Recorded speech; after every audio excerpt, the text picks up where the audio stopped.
What is up, guys? Ico Spilt Milk here, and today I'll be doing my usual mid-season Formula 1 rankings video. So we've just had the first 12 races of the 2023 season, 10 to go. If you're watching this in the future, we're 1 week removed from the Belgian Grand Prix. So the Belgian Grand Prix was this time last week. And in 3 weeks' time, we're going to have the Dutch Grand Prix at Zandvoort. So I'll just be going through the current 20 drivers. Obviously, Nick De Vries would be number 21. Car number 21. He's been absolutely awful this year.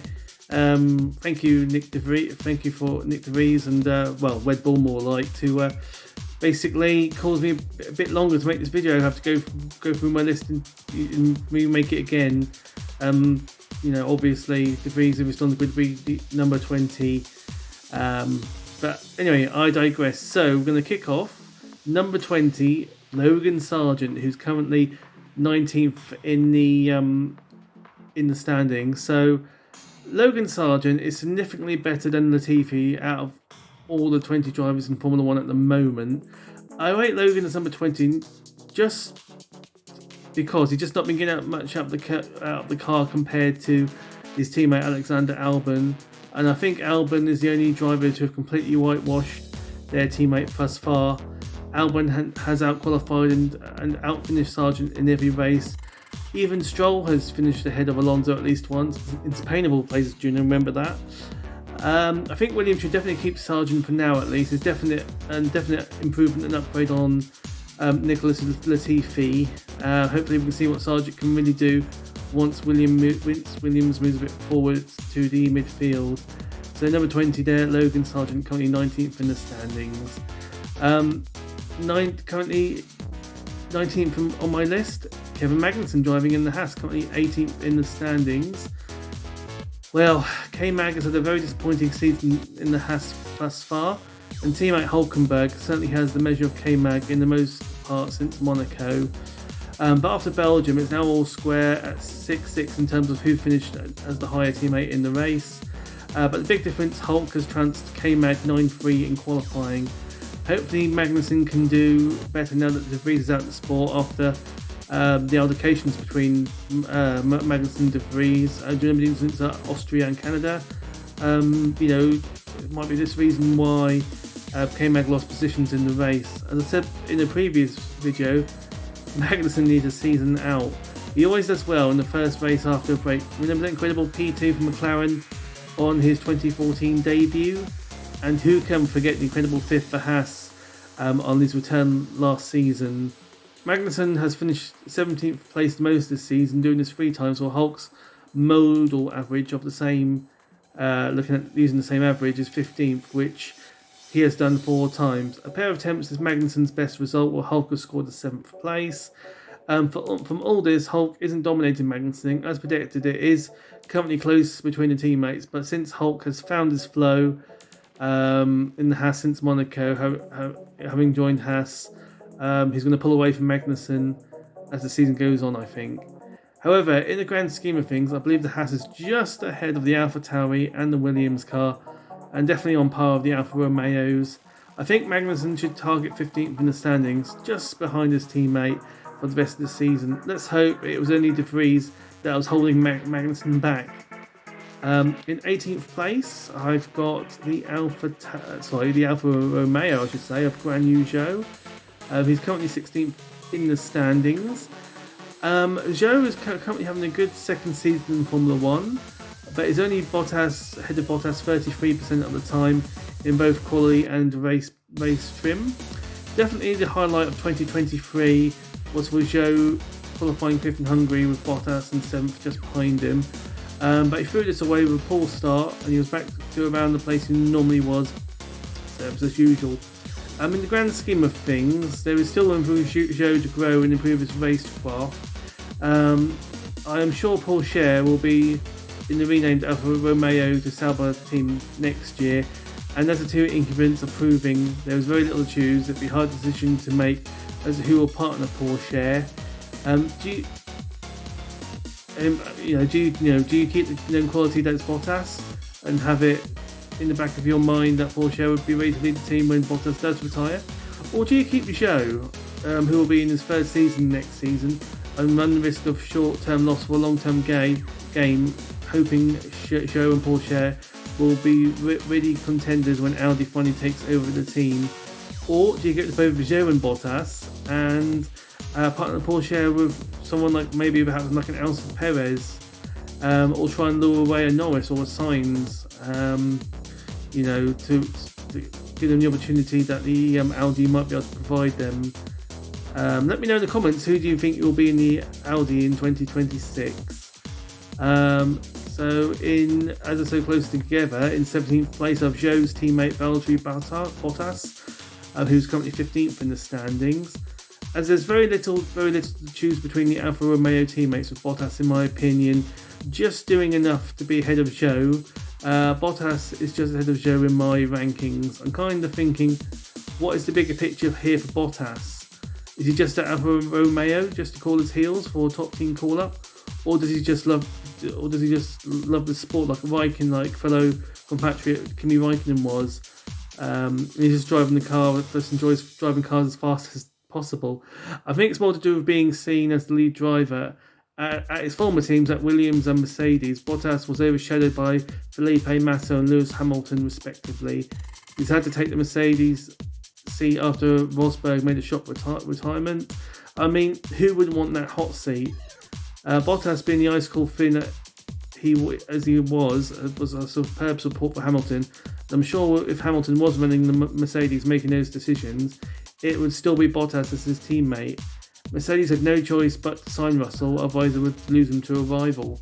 I'm sure Russell wouldn't put up with staying in the Williams for another season, after having a few seasons to show he was ready for the Mercedes.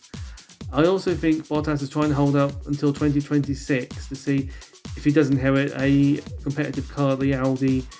Anything can happen in F1. Both the Alfa Romeo drivers are fairly evenly matched, although the stats do flatter Bottas a bit, and this leads me nicely into another pair of teammates who are evenly matched in stats but not necessarily in ability. So, in 16th place, which AlphaTauri is it? So in 16th place, it's Daniel Ricciardo, who's currently 21st and last in the Drivers' Championship.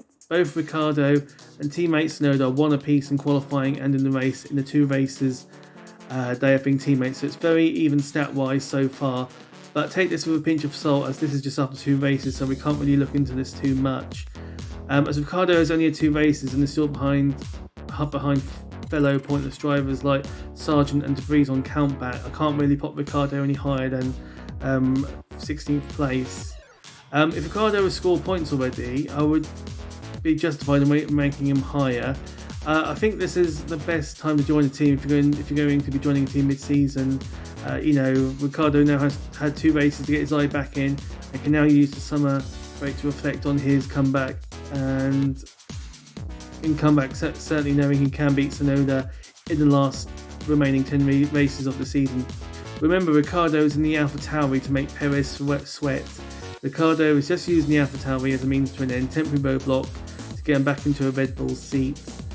If Ricciardo can shine in just the 10 last races, he can certainly give Red Bull management a few headaches with driver choice. Red Bull can certainly run with Perez for now, as the Red Bull car is miles ahead of everyone else, with the new regs brought in last season. But going into 2024, if other teams catch up to Red Bull may need someone who can keep up and finish second to Verstappen to take points off the other teams. If he can be the driver we saw at Red Bull and Renault, Ricciardo would certainly fit the bill. But the jury is still out on whether we have a McLaren Ricciardo or a pre-McLaren Ricciardo. Hopefully we'll have a better idea at the end of the season what Ricciardo we have.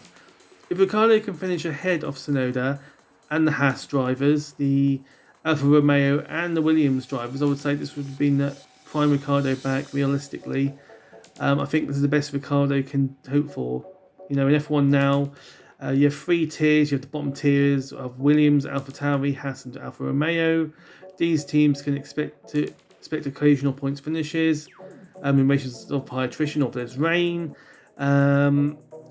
You then got Alpine on their own in the midfield, and then you got the top 5 teams, other top 5 teams in the top tier. I think it'll be realistically between Ricciardo and Albon to finish the top of the bottom tier, if that makes any sense, in the 13th place there. Albon's there currently incumbent in 13th place, 11 points behind Gasly, and 2 points ahead of Hulkenberg. So I don't think Albon will be able to challenge Gasly for 12th, and basically Albon should be Ricciardo's target as the where we should be by season's end. If he gets there, maybe he pops off in a good shout for a Red Bull seat. So in 15th place, moving quickly on, Nico Hulkenberg in the Haas. I've kind of mentioned quite a lot already. Currently 14th in the standings. Third time's a charm, and this is the third full-time stint Hulkenberg has in F1, and is certainly making a good case not to have to make what would be an incredible 4th comeback. However, Hulk is allergic to F1's top floor, holding on to the record of number of F1 starts with no visit to the podium. He has the best finish this year of 7th in Australia. You've got to take his chances when they come. Also, with Carlos Sainz winning the British Grand Prix last year, he's now the unwanted holder of the most race starts without a win as well. But Haas know what they're getting into with Hulk, a dependable operator who gets things done. Yes, it is close, with it being a six apiece between Hulk and K-Mag in race finishing position, but Hulk certainly has got the measure of over K-Mag on one lap. Now that Hulk is settled in, I would expect Hulkenberg to continue on the start to his Haas career and prove that if a driver like Perez or Zhou or Bottas or any other top line driver comes available, it will not be him that will be having to make way. In 14th place, I've got Yuki Tsunoda in the AlphaTauri, who is currently 17th in the Drivers' Championship. Yuki certainly has come of age this season, really completely dominating De Vries 8-2 in qualifying and in the race as well. In effect, proving that if he can beat a Formula F2 and Formula E champion completely on merit, then Tsunoda must be actually quite a good driver. De Vries was signed to lead the team while Tsunoda was still the developing driver, but Tsunoda obviously didn't read that script, and I think that this is the reason why De Vries was axed. But enough of dwelling on the past and going about De Vries. I have a whole video on De Vries leaving AlphaTauri, so let's talk about the future with Ricciardo and Tsunoda. Tsunoda just needs to keep doing what he's doing. I think grabbing the tail end of the points in a few races is all we can expect from the AlphaTauri to do, and Tsunoda has definitely read that part of the script. If Tsunoda can't be close to Ricciardo or even beat Ricciardo, if Tsunoda can be close to Ricciardo or even beat Ricciardo, imagine what that will do for his career. A huge shot in the arm there.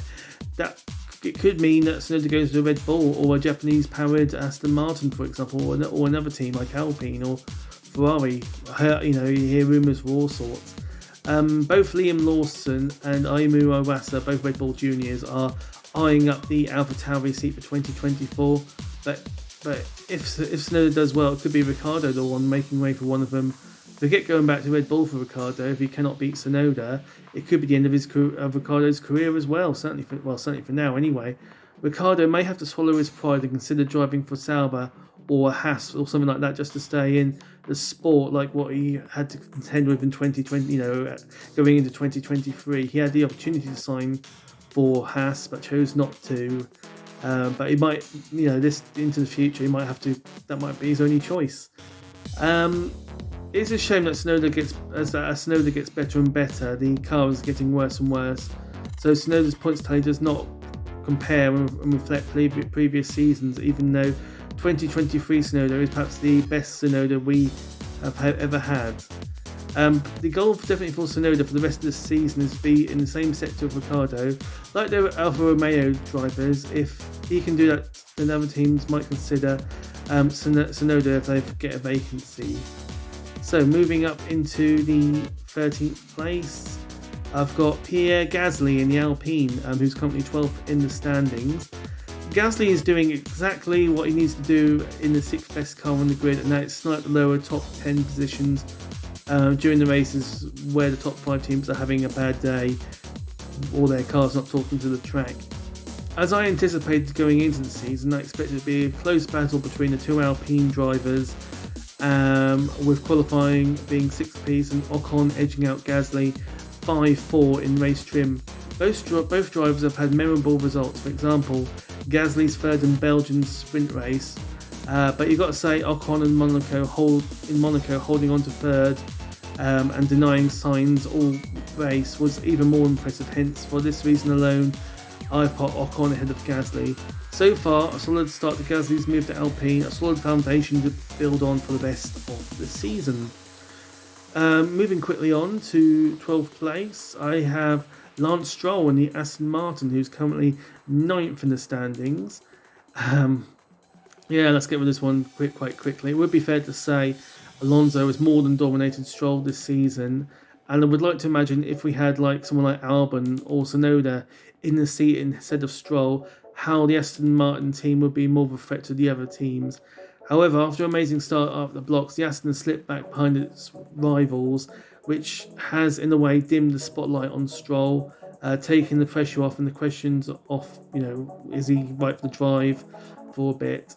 I thought Stroll was starting to blossom in 2020 after a strong season, but the way the succeeding seasons have panned out, I think this was just a blip in 2020. I hate to say it, but if Aston are serious about winning titles, they need to drop Stroll. We just have to hope Daddy Stroll gets bored soon. Moving on to 11th place. And just missing out on the points, Alexander Albon, who's currently 13th in the standings, driving for Williams. I know you've all been asking, how high will I put Albon? Only as far as 11th, I'm afraid, and just outside the points.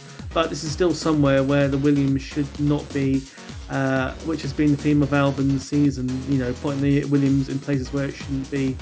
Impressive top 10 finishes in Bahrain, Canada and Britain, all on merit and in races with low attrition and no rain. Yes, Albon has found the wall in Australia, but every driver has a mulligan, a bad day.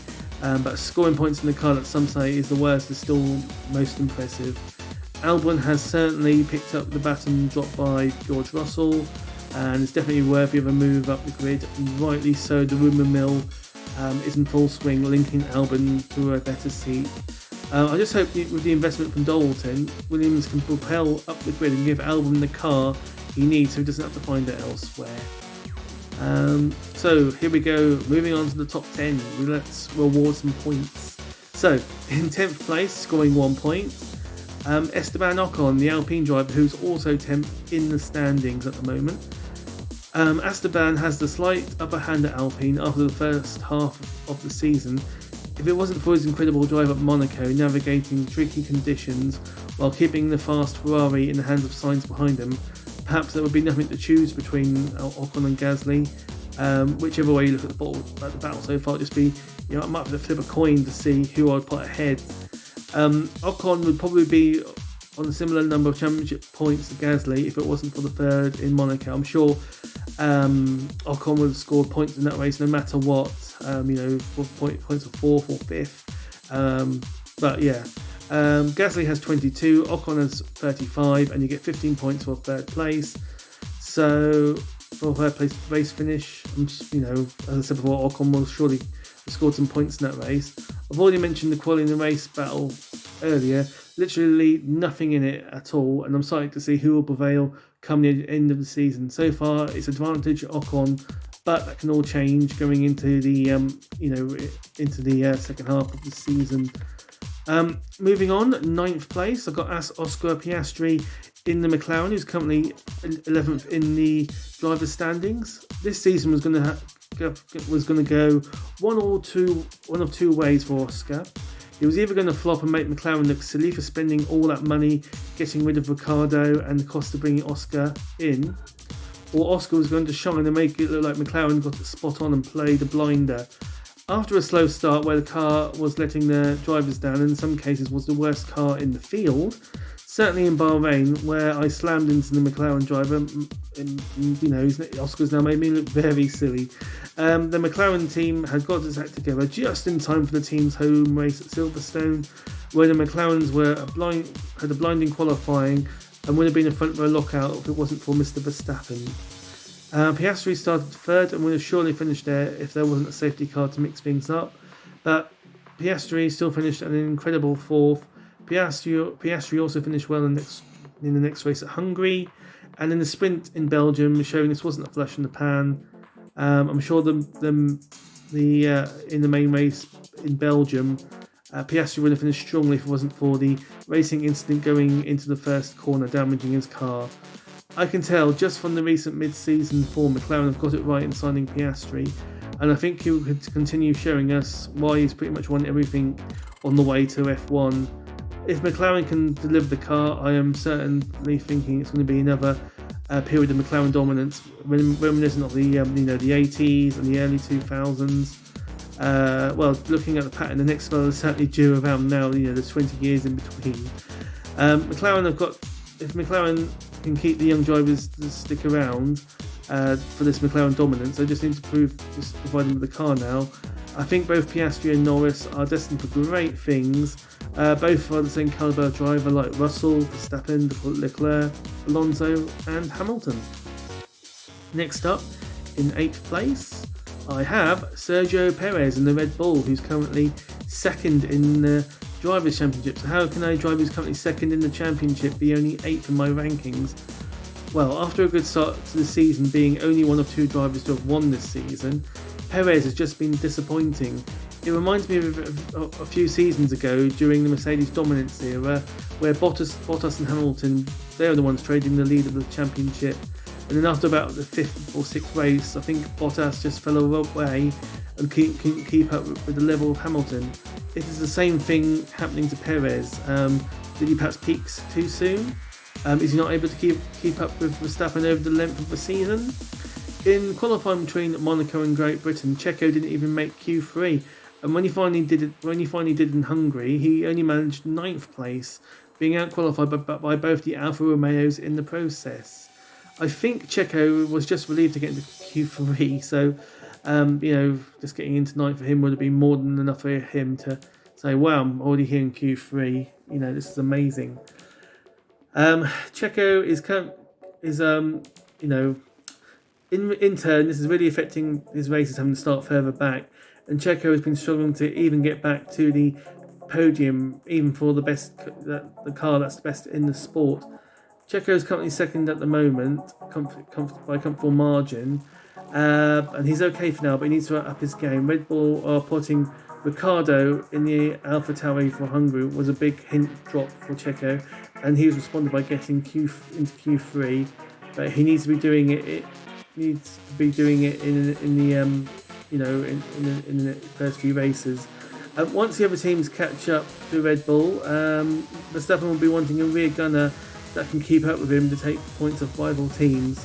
Checo needs to grab a few more wins this season and be consistently close to Verstappen if he hopes to keep the Red Bull drive alive. Red Bull have been cutthroat to the degree, sending a clear message to Perez: use it or lose it. In 7th place, I have Carlos Sainz in the Ferrari, who's also coincidentally 7th in the standings. So Carlos is just kind of meh at the moment, being consistent for Ferrari and only 7 points behind Russell and Leclerc, but a comfortable 23 points. Essentially a race win ahead of Norris, who's in 8th. Consistently in the points in every race he has finished except in Australia, where an unfair penalty denied him. Not much to say on Carlos. He's just quietly doing his job, really. I'm sure Carlos is disappointed that his best finish this season is 4th place in Bahrain and no silverware for his 2023 cabinet yet. I'm sure Carlos would like to visit the podium this season. Ferrari still have to work on their strategy. It's now looking like that the Mercedes power teams minus Williams, they'll be the ones most likely to catch up to Red Bull first. Sainz will be hoping the Ferrari crystal ball is clear going into the second half of the season, and I think a sensible goal for Sainz is to stay ahead of Norris and Stroll come the end of the season. In 6th place, I have another driver who's been kind of meh. George Russell in the Mercedes, who's also 6th in the standings. Again, like Sainz, Russell is just having a meh season, but unlike Sainz, was welcomed onto the podium in Spain. Frustratingly for Russell, Hamilton is comfortably beating Russell so far, unlike last season where it was a close run thing between the two, with Russell getting the win in Brazil, helping Russell just edge out Hamilton very slightly.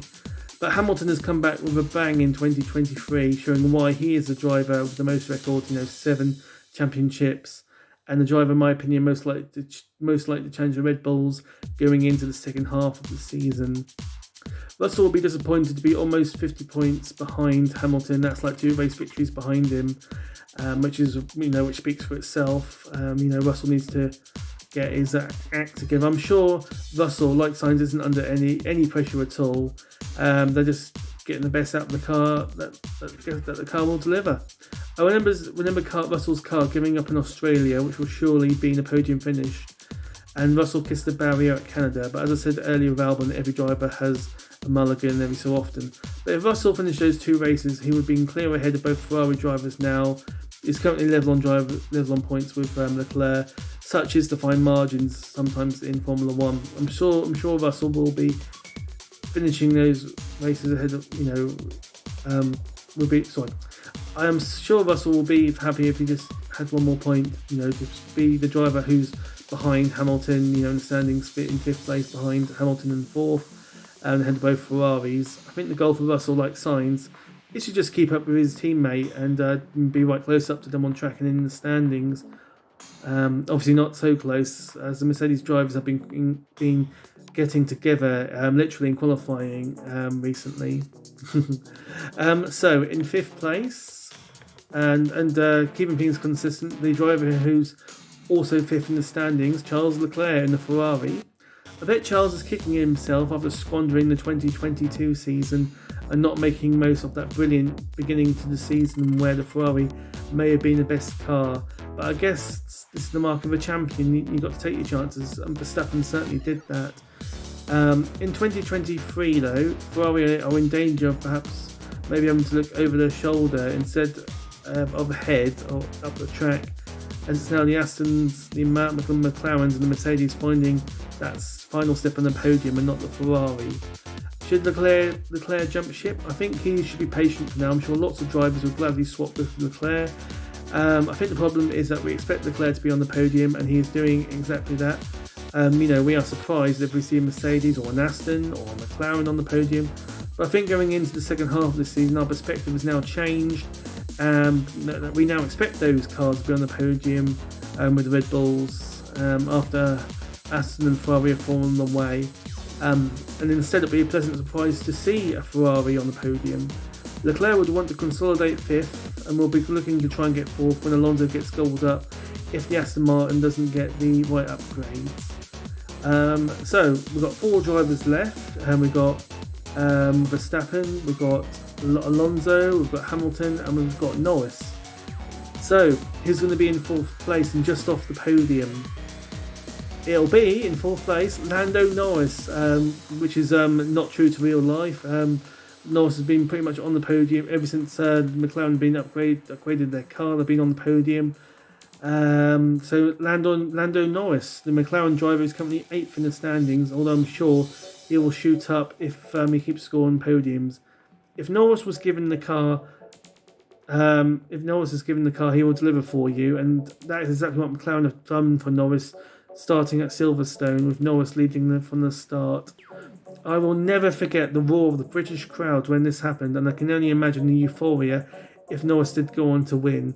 Imagine where Norris would be if McLaren we have now was the one that Norris had at the start of the season. He might have been a thorn in the side of the Red Bulls and not Alonso. He's currently beating Piastri at the moment, I know, but I think Norris now has someone who genuinely can challenge him to be top dog at McLaren. He got the setup wrong at Belgium. I think McLaren set the cars up for more wet conditions, which worked in the sprint but not in the full race. Will we see Norris stay on the podium? I can't see why not, as long as McLaren keep upgrading the car. Now, moving on to the top 3, and perhaps I reckon we'll see a lot of these 3 drivers on the podium coming towards the end of the season in 3rd place. I've got Fernando Alonso, who's also 3rd in the standings, the Aston Martin driver. At the beginning of the season, it looked like Alonso pulled a blinder to sign for Aston, as it was the 2nd fastest car, and from this early advantage, Alonso did convert it into the current 3rd place in the championship behind the Red Bulls. But it looks like the latest upgrades have not worked on the Aston, and now it looks like the Aston is fighting the Ferraris for 4th behind the Red Bull, Mercedes and McLaren. Recently it looks like Aston have reverted back to a midfield team, but if Aston can spend the summer getting the car right, Alonso will get the most out of it and have the tool to hold on to 3rd place. Alonso is also aware of the bigger picture. He let Stroll finish ahead of him in Spain. He knows this is Stroll's team, and a few kickbacks now and then, could put in good steed. But those few points he lost could make all the difference when the season comes to an end. We really needed those extra points to head ahead, to finish ahead, to finish 3rd. So in 2nd place, it's Lewis Hamilton in the Mercedes. Mercedes is currently just 1 point behind Fernando Alonso, 4th in the championship. On current projection, I believe it will be Lewis Hamilton who will be most likely to consistently challenge the Red Bulls. Mercedes now have the car to take the fight to Red Bull, with Hamilton leading the charge. Evidence of this is Hamilton grabbing the pole in Hungary by 0.003 of a second, so just about. And also Hamilton grabbed the fastest lap in Belgium, all on merit. We will have to see who used the summer rate the best when we come back at Zandvoort. We've got a lot of power circuits coming up, like Zandvoort and Monza. So, I think that on those circuits, Mercedes will be the ones who will be most likely to challenge the Red Bulls. If Mercedes give Hamilton the car, he will win championships again. I'm very sure of that. So in 1st place, I'm not gonna delay it anymore. Max Verstappen, the Red Bull driver, currently 1st in the standings. What more can I say? Apart from a few hiccups, Verstappen has dominated this season and definitely has one hand on the title. The question is, when will he seal it, and not if, and how long will teammate Perez will be within a mathematical shot? Let's hope the other teams continue edging closer to Red Bull.